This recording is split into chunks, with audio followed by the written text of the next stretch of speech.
আইনজীবী সাইফুল ইসলাম আলিফ হত্যা মামলার প্রধান আসামি চন্দন দাস সহ মোট 10 জনকে বিস্ফোরক আইনে একটি মামলায় গ্রেফতার দেখানো হয়েছে। বুধবার সকাল 9টায় চট্টগ্রামে 6ষ্ঠ মেট্রোপলিটন ম্যাজিস্ট্রেট কাজী শরীফুল ইসলামের আদালত পুলিশের আবেদনের প্রেক্ষিতে শুনানি শেষে এই আদেশ দিয়েছেন। গত 26শে নভেম্বর চট্টগ্রাম আদালত প্রাঙ্গণে চিন্ময় কৃষ্ণের অনুসারীদের সঙ্গে পুলিশের সংঘর্ষের ঘটনা ঘটে।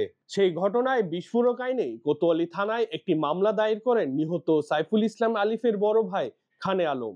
এদিকে এখনো পর্যন্ত গ্রেফতারকৃত অভিযুক্ত আসামিরা হলেন চন্দন দাস, আমান দাস, রুমিত দাস, নয়ন দাস, সোনু দাস, গগন দাস, বিশাল দাস, রাজীব ভট্টাচার্য, দুর্লভ দাস ও সুমিত দাস।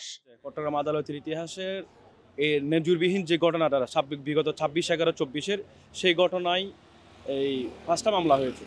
5টা মামলার মধ্যে একটি হচ্ছে আলিফ হত্যা মামলা। আমাদের অ্যাডভোকেট সাইফুল ইসলাম আলীকে নৃশংসভাবে হত্যা করা হয়েছে ওই দিনের ঘটনায়। আলিফ হত্যা মামলার 10 জন আসামিকে আজকে আদালতে তোলা হয়েছে। তো এই তোলা হয়েছে 47 একটি মামলা হয়েছে, যেটি আলিফের বড় ভাই খানে আলম হচ্ছে ওই মামলার বাদী। ওটাতে তাদেরকে গ্রেপ্তার দেখানোর আবেদন করলে আদালত তাদেরকে আবেদন মঞ্জুর করে। এজলাসের মধ্যে আসলে এদেরকে যখন সকাল থেকে এখানে ব্যাপক পরিমাণ আর্মি, গোয়েন্দা পুলিশ আর আমাদের সিএমপির পুলিশ মোতায়েন ছিল, প্রায় কয়েকশো মোতায়েন ছিল, নিরাপত্তা ছিল। আমরা রাষ্ট্রপক্ষের মহানগর পিপির নেতৃত্বে এবং আমি বাদীপক্ষের লয়ার হিসেবে আমরা বেশ কয়েকজন আইনজীবী উপস্থিত ছিলাম। বিজ্ঞ আদালতও যথাসময়ে ওঠে, কিন্তু তারা নিজেকে বলে যে আমরা নির্দোষ, আমরা প্রধান উপদেষ্টার চাই।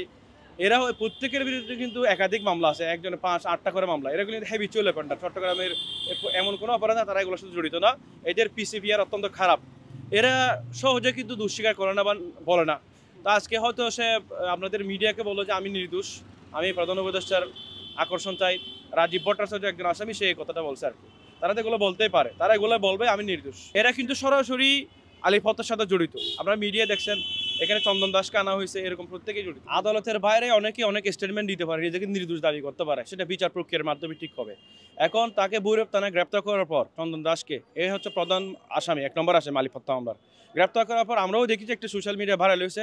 এটা হতে পারে কোনো একটা দুষ্কৃতিকারী মহল থেকে বা স্বার্থান্বেষী মহলের প্রয়োজনা বা ইশারায় বা শিখানোর মতো সে হয়তো এটা বলেছে, কিন্তু এটা আদৌ সত্য না। সে ওই দিন হত্যাকাণ্ডের দিন গেরুয়া একটা গেঞ্জি, হেলমেট পরিহিত এবং লম্বা একটা কিরিচ নিয়ে সে প্রায় 4 ঘন্টা ধরে এখানে রাজত্ব মানে এখানে করেছিল, তাণ্ডব চালিয়েছিল।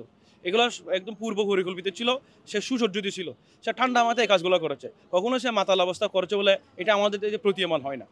তো যে কথাটা বলছেন সে মাতাল অবস্থা, এটা আসলে কেউ দুষ্কৃতিকারী বা কেউ উদ্দেশ্য প্রণোদিতভাবে তাকে এগুলো শেখানো হয়েছে। কিন্তু সে আদালতে কিন্তু 164 দিয়েছে, বিজ্ঞ আদালতে। তা আমরা যতটুকু জেনেছি 164-এ সে 13 জনের নাম স্বীকার করে নিজেকে সে সম্পৃক্ত দাবি করে এবং নিজে কুপিয়েছে দাবি স্বীকার করছে, এবং তার সাথে আরো 13 জন ওইটাতে অংশগ্রহণ করছে, সে স্বীকার করছে। এটাই আদালতের বিচারে আসবে। সে বাইরে আউট অফ রেকর্ড কি বলছে সেটা বলতে পারে, সেটা আসবে না।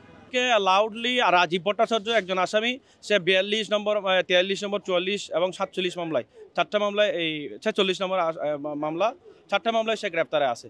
তো সে বলতেছে আমি এগুলোর সাথে জড়িত না, আমি ওই দিন ছিলাম, কিন্তু আমি ছিলাম যে তাদের পক্ষে, এই যারা ওই ইসকন বিরোধী, আমি ইসকনের বিরুদ্ধে ছিলাম। সে দাবি করতেছে যে আমি বিরুদ্ধে ছিলাম, ওখানে ভিডিও ফুটেজ আছে, আমি এই ঘটনার সাথে জড়িত না, আমি বিচার চাই। আমরাও বিচার চাই। যেটা 47/11/24, এটা হচ্ছে ওই দিন পুলিশের উপর আক্রমণ এবং বিস্ফোরক ফুটানো, ককটেল ফুটানো, ভাঙচুর, এই এই এক্সপ্লোশন অ্যাক্টের মামলা। বুধবার সকাল থেকে চট্টগ্রাম কোর্ট বিল্ডিং এলাকা ছিল নিরাপত্তায় চাদরে ঢাকা। সকাল 9টা থেকে আলিফ হত্যা মামলার প্রধান আসামি চন্দন সহ 10 আসামিকে কড়া নিরাপত্তায় আদালতে হাজির করা হয়।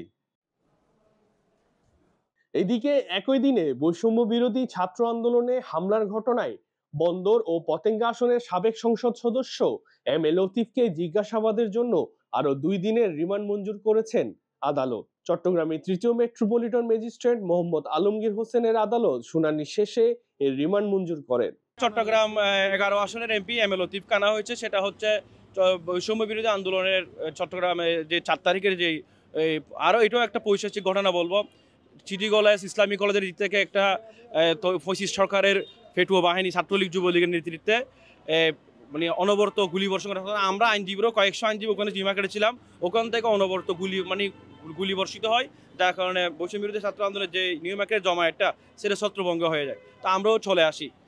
চলে আসার পর এক পর্যায়ে প্রাণ রক্ষার্থে এরা এই ওই বসিমতি তাদের কচিকাতা এই স্টুডেন্টগুলো আদালত উঠতে আসছিল, কিন্তু এই আদালতও তাদের উপর আক্রমণ হামলা করা হয়েছে এবং প্রায় শতাধিক আহত হয়েছে ওই দিন। তো এই ঘটনার একটা মামলা, সেটা হচ্ছে 49-10-24 কোতোয়ালি থানার মামলা নম্বর। সেই মামলায় এমএলএ লতিফকে 2 দিনের রিমান্ড মঞ্জুর করে আদালত। Debashis Chakraborty, C Voice 24।